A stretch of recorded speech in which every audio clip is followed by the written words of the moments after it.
What's going on, guys? In this video, I'm going to be talking all about bone breaking with both shoulders, so stick around.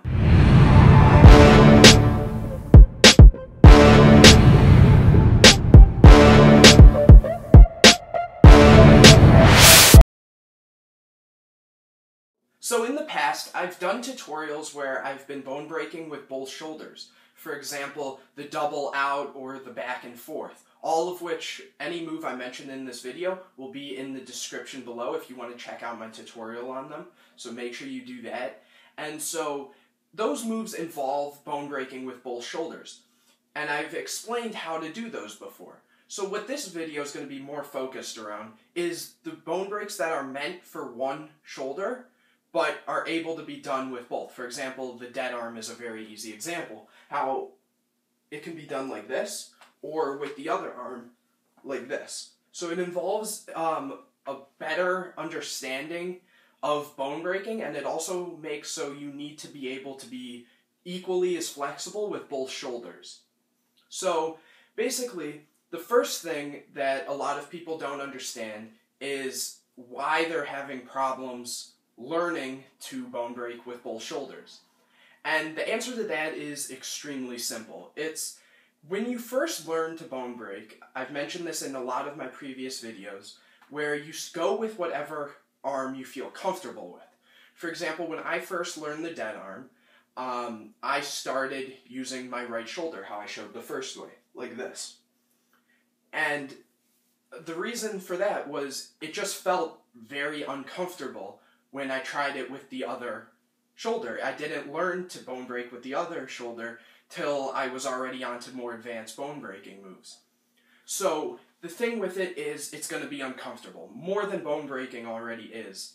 And that's something you have to put up with. If you want to learn to bone break with both shoulders, you're going to have to go and learn no matter how uncomfortable you are. So, like I said, it's going to feel really awkward. That's something you have to push through. You have to go through that no matter what. And that's going to be your biggest roadblock. Now, while it may be uncomfortable trying to bone break with both shoulders, it will be, in most cases, a lot easier to learn to bone break with the other shoulder if you can already do the move that you were trying to do with whatever arm or shoulder you feel comfortable with. Now, why this is the case is because think of your stretch routine. When you stretch, you're not just stretching whatever arm is more comfortable for you. You're normally stretching both arms. Now, this is just the small part. Say, again, I'm doing a move such as the dead arm. So I go to do this move, I do the dislocation, and I pull. What you're not realizing is this other arm is actually doing this type of stretch. It's actually becoming more flexible as you're using the other arm. Now, this is going to really help you because now, since this shoulder is used to being moved a lot more, now you just have to put in a lot more practice and you're going to just do the same thing and get the other arm just as flexible. For example, in the jump rope is a really good case for this. I personally do the jump rope with my left, which is another thing that will help you because some moves are done with opposite shoulders. So you have the flexibility, you just have to work for the specific move. What I mean is, like I said, I do the dead arm mostly with my right shoulder, but I do the jump rope mostly with my left. So like I was saying, when you dislocate with your left, or for whatever arm you normally wouldn't do certain moves with, then you have to work on bringing your other arm down for the jump rope example. So that is going to work flexibility on both shoulders. Now, like I said, this is going to require a lot more training and a lot more practicing, but you will get it down so much faster if you can already do the basic break. The last important thing I want to let you guys know is don't try to do more advanced breaks with both shoulders till you have the basics down. Now, I'll tell you the quick order of which ones you should try first. Out of the three most basic breaks, which are the jump rope, dead arm, and wrist grab, the ones you should practice in order is try to get the dead arm down first, because it's a lot easier when you're trying to get it with both shoulders, then the wrist grab, then the jump rope. This is going to be very easy if you follow that order. If not, it can cause a lot of injuries and other things if you try to rush into it.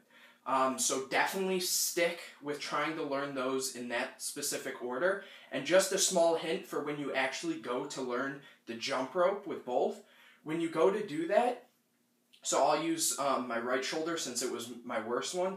When you do that, don't try to go all the way around right away. Try to just get the basic dislocation down and then work on bringing the other shoulder down and everything.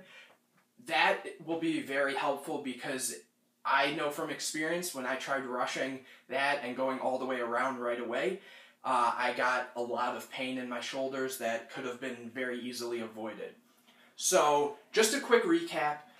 It's going to be a lot easier to learn to bone break with both shoulders if you can already do the move with one specific shoulder. Make sure you stretch more. Also, it'll be a lot easier if you can already do specific moves with certain shoulders because you'll already have a decent bit of flexibility in both. Learn the bone breaks, the basics first in the specific order of dead arm, wrist grab, jump rope. Don't really try to mess around with the order too much or it can cause injury. So I hope you guys enjoyed this video. I hope you found it informative. If you have any more questions, you can leave it in the comments section below. Subscribe to my channel if you haven't already. Like this video, share it with all your friends, and I'll see you in the next video.